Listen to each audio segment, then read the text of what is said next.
الرجیم بسم اللہ الرحمن الرحیم قال النبی صلی اللہ تعالی علیہ وسلم من قام رمضان ایمانا واحتسابا غفر له ما تقدم من ذنبک او کما قال علیہ الصلاۃ والسلام اللہم صلی علی سیدنا و مولانا محمد وبارک وسلم ثم صلی علیک۔ جو ہی رمضان کا مہینہ شروع ہوتا ہے یا اس کا انتظار ہوتا ہے، جہاں بہت ساری عبادات پہلے کی بنسبت زیادہ جوش و جذبے سے ہم کرتے ہیں، ان عبادات میں سے دو ایسی عبادتیں ہیں جو سب سے زیادہ ہم کرتے ہیں۔ ایک تو سر فہرست خود روزہ رکھنا ہے، اور اس کے بعد جو سب سے زیادہ شوق ذوق مسلمان دکھاتے ہیں وہ ہے نماز تراویح کا۔ یاد رکھیں، رمضان کا روزہ اور نماز تراویح، ان دونوں کو آپس میں بہت گہری نسبت ہے۔ بعض محدثین اور فقہا یہاں تک سختی کرتے ہیں کہ جو بندہ رمضان کے روزے سے پہلے اس کی تراویحیں ادا نہیں کرتا، گویا وہ صحیح کامل درجے سے اپنے روزے کا ثواب نہیں پا سکا، یعنی اپنے روزے کو کمال درجے تک نہیں پہنچا سکا۔ اس کی تائید آمنہ کے لال رحمت کائنات صلی اللہ تعالی علیہ وسلم کے فرامین سے ہوتی ہے۔ پیارے پیغمبر صلی اللہ تعالی علیہ وسلم نے فرمایا کہ اللہ رب العزت نے تمہارے لیے رمضان کے روزوں کو فرض کر دیا ہے اور اس کی تراویح کو تمہارے لیے باعث اجر قرار دے دیا ہے۔ اور بھی بہت سی عبادات ہیں، لیکن تراویح کو روزے کے ساتھ نسبت دی۔ ایک اور حدیث میں آیا کہ اللہ نے رمضان کے روزے کو تمہارے لیے فرض اور اس کی تراویح کو تمہارے لیے سنت کا درجہ قرار دے دیا ہے۔ ان دونوں باتوں سے پتہ چلتا ہے کہ نماز تراویح کو ایک گہری نسبت ہے روزے کے ساتھ۔ امام الانبیاء صلی اللہ تعالی علیہ وسلم کے دو فرمان، اور دونوں ایک جیسے، اور اس کا راوی بھی ایک ہی، میرے نبی کے گھریلو خادم، میری مراد صحابی رسول سیدنا ابو ہریرہ رضی اللہ تعالیٰ عنہ۔ یہ میرے نبی کے وہ صحابی ہیں جن کے شب و روز میرے نبی کی خدمت میں ہوتے تھے، جن کا سفر حضر میرے نبی کے ساتھ ہوتا تھا۔ فرماتے ہیں کہ نبی علیہ السلام نے 2 مرتبہ یہ فرمایا کہ من قام رمضان احتسابا و ایمانا غفر له ما تقدم من ذنبک۔ جو بندہ ماہ رمضان میں تراویح ادا کرتا ہے تو اللہ تعالیٰ اس کی زندگی کے پچھلے سارے گناہ معاف فرما دیتا ہے۔ ایک اور حدیث، اس کو سننے کے بعد مجھے اور آپ کو اس کی اہمیت کا اندازہ لگے گا کہ آمنہ کے لال امام الانبیاء صلی اللہ تعالی علیہ وسلم نے فرمایا کہ جو بندہ نماز تراویح ثواب کی نیت کرتے ہوئے اور رمضان کے سارے روزے رکھتا ہے، یہاں بھی دونوں ہی باتوں کو جمع فرما دیا۔ آپ حدیثیں دیکھتے چلے جائیں، جہاں روزے کا ذکر ہے ساتھ ہی، سب بولو نا، ساتھ ہی تراویح کا ذکر ہے۔ فرمایا جو روزہ رکھتا ہے پورا مہینہ اور نماز تراویح بھی ادا کرتا ہے، اس کی مثال اس بچے کی سی ہے جس کو ابھی اس کی ماں نے پیدا کیا۔ جس طرح وہ بچہ معصوم ہوتا ہے، بے گناہ ہوتا ہے، اس طرح یہ 2 عبادتیں کرنے والا مہینہ گزرنے کے بعد معصوم اور بے گناہ ہو جاتا ہے۔ تو یہ کتنا بڑا اجر ہے۔ ایک غلط فہمی اس قدر ہمارے ذہنوں میں گر کر گئی کہ آج ہم تراویح کا انکار عملی صورت میں کر بیٹھے ہیں۔ لفظوں پہ غور، عملی صورت میں اعتقاد تو ہمارا ہے اور کبھی کبھار ہم اس کو عمل میں بھی لے کر آتے ہیں، لیکن وہ غلط فہمی ہمارے ذہنوں میں ایسی گھر گئی ہے، ایسی بیٹھ گئی ہے کہ ہم اس کی اہمیت کھو بیٹھے ہیں۔ وہ بخاری شریف کی حدیث اما عائشہ صدیقہ سب کہہ دو رضی اللہ تعالی عنہا، وہ فرماتی ہیں کہ میرے پیارے نبی صلی اللہ تعالی علیہ وسلم ایک دن اپنے حجرہ سے تشریف لاتے ہیں، صحابہ کو نماز تراویح با جماعت ادا کرواتے۔ صبح اس کا چرچا ہوتا ہے تو اگلی شب تعداد میں اضافہ ہو جاتا ہے۔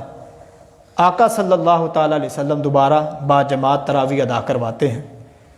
اس کا اور چرچا ہوتا ہے صبح، تو تیسری شب اور زیادہ صحابہ جمع ہو جاتے ہیں۔ اس قدر زیادہ جمع غفیر ہو جاتا ہے کہ مسجد بھر جاتی ہے۔ چوتھے دن اور زیادہ رش لگ گیا، لیکن حضور نبی کریم امام الانبیاء صلی اللہ تعالیٰ علیہ وسلم اپنے حجرہ مبارکہ سے باہر تشریف نہ لائے، اور صبح جب تشریف لائے تو فرمایا مجھے خوف کھانے لگا تھا کہ کہیں یہ نماز تراویح تمہارے اوپر دیگر نمازوں کی طرح فرض نہ کر دی جائے، صرف اس لیے میں نے تمہارے اوپر مشقت سے بچنے کے لیے یہ عمل کیا ہے۔ اب یہاں تک سب بیان کرتے ہیں، اس بات کو لے کر سب بیٹھ گئے کہ نبی علیہ الصلوۃ والسلام نے با جماعت تراویح چھوڑ دی، اس لیے اب تراویح پڑھنا کوئی لازم نہیں رہا۔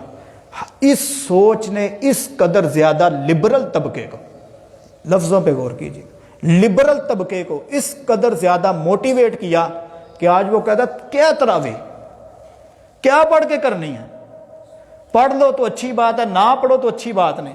اس کے بعد سنیے گا سنن ابو داؤد، یہ سیاہ ستہ میں تیسرے درجے کی کتاب ہے۔ بخاری مسلم کے بعد جس حدیث کی کتاب کا درجہ ہے اس کا نام ہے سنن ابو داؤد۔ یہ بخاری شریف سے بھی پہلے لکھی گئی ہے کتاب، لیکن درجے میں اہل سنت کے نزدیک، پوری امت مسلمہ کے نزدیک تیسرے نمبر پر ہے۔ اگر قرآن کو شامل کیا جائے تو چوتھے نمبر پہ آ جاتی ہے۔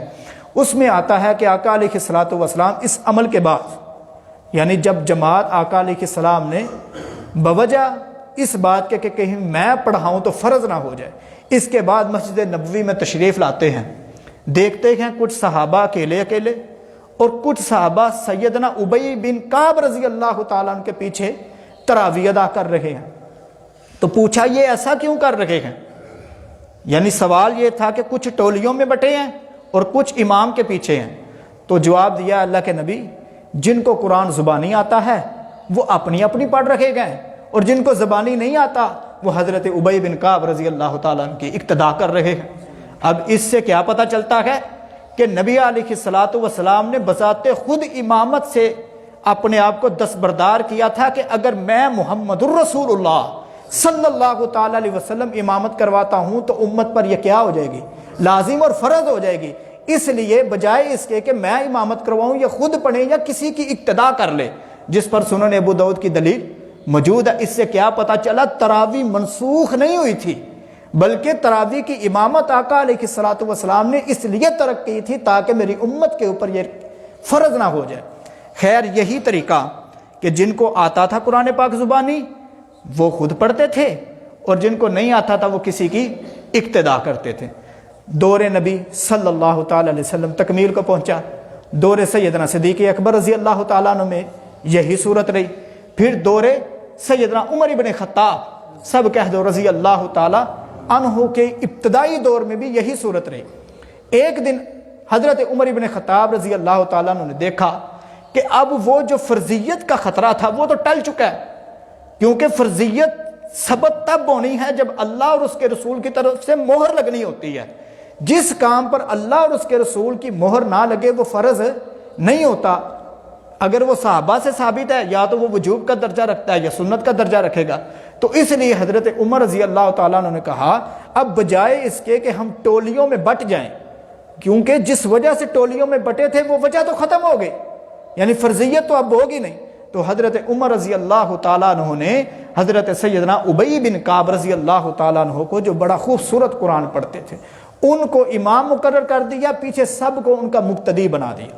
اب آقا علیہ الصلوۃ والسلام کی وہ حدیث جو ابو داؤد شریف میں آتی ہے کہ کچھ صحابہ ٹولیوں میں بٹ گئے اور کچھ صحابہ ایک امام کے پیچھے ہو گئے۔ جو امام کے پیچھے تھے وہ کون تھے؟ ان کو قرآن زبانی نہیں آتا تھا، اور جو ٹولیوں میں بٹے تھے وہ کون تھے؟ جن کو قرآن زبانی آتا تھا۔ اب یہ حدیث میرے لیے اور آپ کے لیے نمونہ ہے۔ اب میں اور آپ اپنا اپنا محاسبہ کریں، ہم میں سے کس کو پورا قرآن زبانی آتا ہے یا قرآن کا اکثر حصہ آتا ہے؟ تو ہمیں لازمی طور پر وہ جو دوسرا آپشن ہے امام کے پیچھے اقتدا کرنے والا، اس کو اپنے اوپر اپلائی کرنا پڑے گا، اس کو قابل عمل لانا پڑے گا، اور یہ اتباع سنت ہوگی۔ یعنی سنت کہتے ہیں جس کو نبی علیہ الصلوۃ والسلام نے خود کیا ہو یا خود نہ کیا ہو، کسی کو کرتے ہوئے دیکھ کر اس کو داد دے دی ہو، اس عمل کو اچھا کہہ دیا ہو، اس کو کیا کہتے ہیں؟ سنت عمل کہتے ہیں۔ تو اس لیے اس غلط فہمی کو آج ہم نے ذہن سے نکالنا گیا کہ جی تراویح تو آقا علیہ الصلوۃ والسلام نے پڑھائی نہیں، لہذا منسوخ ہو گئی۔ یہ سوچ لبرل طبقے کی ہے، آزاد خیال جس کو کہا جاتا ہے۔ جو ایمان والے گئے، جو صحابہ کی اتباع کرنے والے ہیں، ان کے لیے بڑی دلیلوں کا ہونا کوئی ضروری نہیں ہے، سینکڑوں حدیث کا ہونا کوئی ضروری نہیں ہے۔ میں تو اکثر یہ ہمارا سورہ نساء کا درس چل رہا ہے رمضان سے پہلے، انشاءاللہ عید کے بعد بھی پھر وہی چلے گا۔ ہم وہاں پڑھتے ہیں کہ کسی صحابی نے کوئی قربانی دی، کسی نے اپنا بیٹا قربان کر دیا، کسی نے فلاں کر دیا۔ ہم نے آج تک کیا قربان کیا؟ ہم نے کیا دین کے لیے اتنی بڑی قربانی پیش کر دیا کہ کل قیامت کے دن ہم اس کو بطور ٹکٹ اپنے اللہ کے سامنے رکھ کر جنت کا جو ہے مطالبہ کریں گے؟ ہمارے پاس یہی اعمال ہے، ہم نے انہی کو رب کے حضور پیش کرنا ہے۔ تو اس لیے کبھی بھی یہ سوچ اپنے ذہن میں مت لائیے گا کہ تراویح منسوخ ہے یا تراویح کی اہمیت نہیں ہے۔ میرے نبی پاک صلی اللہ تعالی علیہ وسلم کا ہر عمل ہمارے لیے قابل اتباع ہے۔ اور پھر یہ تراویح کا معاملہ جس کو حضرت عمر ابن خطاب رضی اللہ تعالیٰ عنہ جیسے بڑے صحابی نے جو ہے ترغیباً اس پر ساری امت کو اکٹھا کر دیا اور اس کے بعد ساری امت کا اجماع ہو گیا۔ یاد رکھیں یہ وہی حضرت عمر ابن خطاب رضی اللہ تعالیٰ عنہ ہیں جو طواف کعبہ کر رہے گئے، مقام ابراہیم پر پہنچ کر کہتے ہیں اللہ کے نبی میرا جی چاہتا ہے کہ یہاں پر 2 رکعت نفل ادا کیے جائیں۔ میرے نبی کو یہ بات اتنی پسند آئی کہ اللہ نے میرے نبی پاک صلی اللہ علیہ وسلم پر یہ قرآن بنا کر نازل کر دیا وَاتَّخِذُوا مِن مَّقَامِ إِبْرَاهِيمَ مُصَلًّى۔ میرا نبی جیسے آپ کو یہ بات پسند آئی ہے، مجھ رب کو بھی پسند آ گئی ہے۔ آج کے بعد عمرہ کرنے والے، حج کرنے والوں کو کہہ دیں کہ جب بھی یہاں آئیں 2 نفل ادا کریں۔ آج ہم نفل ادا کرتے ہیں، اللہ مجھے بھی توفیق دے، مجھے بھی لے جائے، جو نہیں گئے وہ بھی اللہ تعالیٰ ان کو لے جائے، اور جو گئے ہیں انہوں نے ادا کیے ہیں۔ اور یہ کس کی خواہش پر ہوا تھا؟ حضرت عمر ابن خطاب رضی اللہ تعالیٰ عنہ وہ صحابی ہیں کہ کہنے لگے اللہ کے نبی میرا جی چاہتا ہے کہ ہماری مائیں بہنیں بیٹیاں جو ہیں گھر سے پردہ کر کے باہر نکلیں۔ ہماری ماؤں بہنوں میں اور کفار کی جو بیٹیاں ہیں، بہنیں ہیں، مائیں ہیں، ان میں ایک فرق ہونا چاہیے۔ وہ بے پردگی کی عالم میں باہر آتی ہے، ہماری مائیں بہنیں پردہ کر کے آنی چاہیے۔ میرے نبی خاموش ہو گئے، کیونکہ اگر وہ بولتے تو فرضیت کا جو ایک درجہ تھا وہ مل جانا تھا اس عمل کو۔ خاموش رہے۔ اللہ تعالیٰ نے قرآن بنا کر نازل کر دیا وَلَا تَبَرَّجْنَ تَبَرُّجَ الْجَاهِلِيَّةِ۔ اے میرا سونا پیغمبر، آپ کے پیارے صحابی عمر نے جو بات کی ہے مجھے یہ بڑی پیاری لگی ہے۔ آج کے بعد اپنی ماؤں اور بہنوں کو کہہ دیجئے کہ گھروں سے نکلنا ہے تو خوب زیب و زینت کر کے نہیں نکلنا، بلکہ اپنے آپ کو ڈھانپ کر نکلنا ہے اور پردہ کر کے نکلنا ہے۔ یہ وہی حضرت عمر ہے۔ تو اس لیے آج کچھ لوگ نام نہاد طبقہ انہوں نے کہہ دیا جی یہ بدعت عمری ہے، استغفر اللہ نعوذ باللہ۔ یہ حضرت عمر رضی اللہ تعالیٰ نے ایک بدعت ایجاد کی تھی۔ یاد رکھیں میرے نبی نے فرمایا تھا علیکم بسنتی و سنت الخلفاء الراشدین، اے لوگو میرا طریقہ اور میرے بعد جو میرے خلفاء ہوں گے ان کا طریقہ تمہارے لیے قابل اتباع ہے۔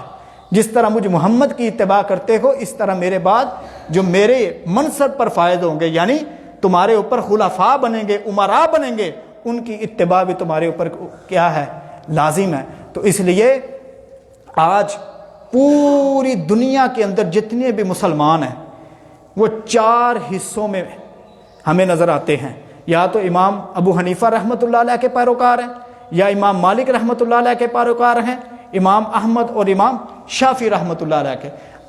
یہ جو ہم بر صغیر کے ہیں، ایشیا کے ہیں، ہم امام اعظم ابو حنیفہ رحمۃ اللہ علیہ کی تقلید کرتے ہیں، اور اسی طرح جو مکہ کے ہیں یہ امام احمد کی تقلید کرتے گئے، اور جو مدینہ کے ہیں یہ امام مالک رحمۃ اللہ علیہ کی تقلید کرتے گئے، اور کچھ شوافع بھی ہیں۔ یہ چاروں کے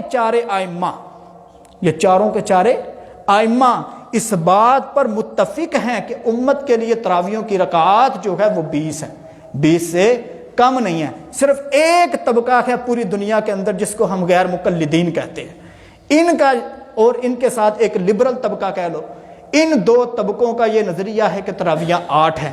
یاد رکھیے گا جو علمی حلقوں میں بیٹھتے ہیں، ڈاکٹر صاحب بیٹھے ہوئے ہیں، انعام بھائی بیٹھے ہوئے ہیں، آپ وہ لوگ ہو جو علمی حلقوں میں بیٹھتے ہو، یہ 8 رکعات جو تھی نا یہ میرے نبی صلی اللہ علیہ وسلم صرف رمضان میں نہیں پورا سال پڑھا کرتے تھے۔ 8 رکعات میرے پیارے پیغمبر صلی اللہ تعالی علیہ وسلم پورا سال پڑھا کرتے تھے، بخاری میں بھی موجود ہے اور مسلم میں بھی موجود ہے۔ تو اس لیے یا تو تم اس کو تراویح کا نام نہ دو، اگر تراویح کا نام دینا ہے تو پھر پورا سال تم اس کو پڑھو، کیونکہ نبی علیہ الصلوۃ والسلام تو پورا سال پڑھتے تھے، اور خود نبی علیہ الصلوۃ والسلام کی طرف سے ایک عمل سنن ابی شیبہ کے اندر موجود ہے، حدیث نمبر میرے ذہن سے نکل گیا، سنن ابی شیبہ کے اندر موجود ہے کہ نبی علیہ الصلوۃ والسلام خود 20 رکعت تراویح پڑھا کرتے تھے۔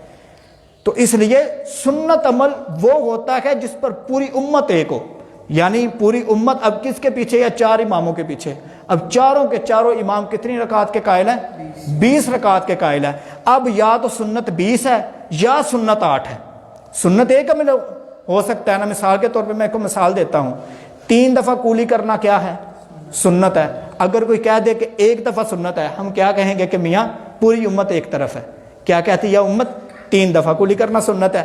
اگر کوئی ضد لگا لے نہیں جی 4 دفعہ سنت ہے، 5 دفعہ سنت ہے یا 1 دفعہ سنت ہے، ہم اس کو کیا کہیں گے کہ تو سنت کے مقابلے میں آ گیا، تو بدعت والا عمل کر رہا ہے۔ اگر کہا جائے کہ 2 سجدے کرنا 1 رکعت کے اندر فرض ہے، کوئی بندہ کہتا 2 نہیں 1 فرض ہے یا 3 فرض ہے، ہم اس کو کیا کہیں گے؟ میاں تو دین کا جو ایک کام ہے اس کے مقابلے میں تو نے اپنا ایک کام لا کر کھڑا کر دیا۔ اسی طرح 20 رکعات یہ جو ہیں یہ پوری امت کے نزدیک سنت عمل ہیں، 8 رکعات یہ سنت عمل نہیں ہے۔ اگر جو بندہ اس نیت سے 8 رکعات پڑھتا ہے کہ میری تراویح ادا ہو گئی ہے، تو یاد رکھے وہ پوری تراویح کا ثواب نہیں پائے گا، محروم ہو جائے گا۔ اور اگر 8 رکعات کو سنت سمجھ کے پڑھتا گیا تو وہ 20 رکعات سنت کے مقابلے میں ایک بدعت کو کر رہا۔ ہاں کوئی بندہ معذور ہے، کوئی بندہ پریشان ہے، کسی کی کوئی مجبوری ہے، تو وہ 6 پڑھ کے چلا جاتا ہے، 10 پڑھ کے چلا جاتا ہے، 16 پڑھ کے چلا جاتا ہے، یہ ایک الگ عمل ہے۔ لیکن اس نیت سے 8 پڑھنا کہ یہ سنت ہے، یہ کام کیا ہو جائے گا؟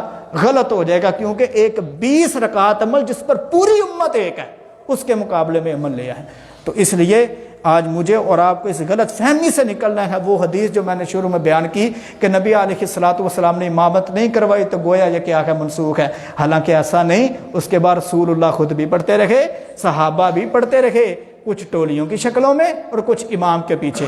ٹولیوں کی شکلوں میں وہ پڑھتے تھے جو خود حافظ تھے، اور امام کے پیچھے وہ پڑھتے تھے جو خود حافظ نہیں۔ اور آج میرے لیے اور آپ کے لیے مسئلہ یہ ہے، ہم میں سے اکثریت اس چھت کے نیچے جتنے بیٹھے ہیں، ایک میں حافظ ہوں یا ایک آدھا اور بیٹھا ہوگا، باقی سب غیر حافظ ہیں۔ تو اس لیے آپ کے اوپر جو لازم ہے شریعت کی طرف سے وہ کیا ہے؟ امام کی اقتداء کرنا۔ وما علینا الا البلاغ المبین۔